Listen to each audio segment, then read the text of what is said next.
Immitans. Coccoides Immitans really high yield. So first of all, we're gonna see the sign over here, just like our last couple of videos. For example, our last video on blastomycosis dermatitis, we spoke about the blast. Over here, we have a single presidential swan walking. So that's gonna be because Coccoides Immitans causes swan walking valley fever. Swan walking valley is basically a part of California. So this part of California, this valley area, it looks pretty beautiful. We can maybe inhale the mold spores here, and we can get the disease over here. Uh, the next thing that we do in all of our sketchy videos, we look at the map. So the map over here, so Coccoides emitans is endemic to southwestern United States to northern Mexico. So that'll be Texas, Arizona, California, all New Mexico, and then northern parts of Mexico. That's where it's going to be. We spoke about this also saying blastomycosis dermatitis, that this is going to be eastern part of America, so the complete opposite part. Same with Ohio, Mississippi, with regards to that. The next thing is going to be that we can see this man over here. He's on his floor and he's inhaling. He's inhaling dust, so that can be help us to remember that this can help to inhale mold spores. So this can be inhaling mold spores over here. Then we can see the cracked earth. The earth itself over there is quite cracked. So the fact that this is being cracked, it's going to be telling us that this can come from the soil. Okay, so mold spores are found in the soil and they become airborne when the ground is disturbed. So we can see over here, for example, it's going to be when the ground is disturbed, so earthquakes, dust storms, farming. That's when these, that's where these mold spores, they kind of become active. They kind of come into the environment. So earthquakes, which do occur in these parts of America, like southwestern, dust storms and farming, definitely. Then we can see the butterfly. Butterfly is going to be in all of our previous video. So that can be, for example, our histoplasm capsulum video or blastomycosis dermatitis video. It's also here in a Coccoides Immitans video that we can have the cold mold, and then in the heat it becomes a yeast. So that's going to be how we're going to be seeing this over here.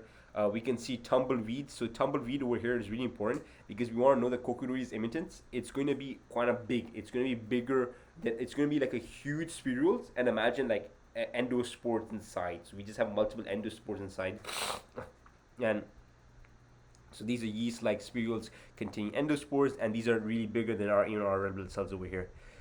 Then we can see this man over here. He's on his knees. He's on his knees. He's coughing. He's sweating. Basically over here. Speaking about coughing, I started to sneeze myself. But essentially over here, we can see that it's going to be basically presenting with chest pain, cough, a fever, arthralgias, and this is going to be common manifestations of Coccoides immitans. Then we can see over here protruding bricks and a hole in the lung. So we can see in the back of the wall. Excuse me, I'll just come to the side here. So we can see that this is going to be causing many problems in the lungs. So we can see this by the wall. The wall kind of looks like a lung. So that's going to be over here, and this is going to be a really major problem because it can cause granulomas and many sorry, it can cause unilateral infiltrates, and it can cause, for example, unilateral infiltrates. It can cause ipsilateral halar adenopathy, pulmonary nodule, and this is going to be, although it's going to be unremarkable in up to half of the patients. And then after this, we can come over here into the walls. This is a really common theme that we've seen in our histoplasm capsulinum video, that this wall over here represents erythema nodosum. It's extremely painful lesions on the shins. You can imagine painful on the shins. The next thing, we can see this statue, he has a cane. So that cane is representing being immunocompromised. So this patient over here is going to be immunocompromised. So we can see that immunocompromised. So basically, if you are immunocompromised, you're going to have extrapulmonary Coccoides mycosis. So that can involve the skin, the bones, the joints, CNS, and immunocompromised. We can see this this statue is gonna have some erosion, so that's gonna help the affects the skin. And the next thing is gonna be the exposed bone.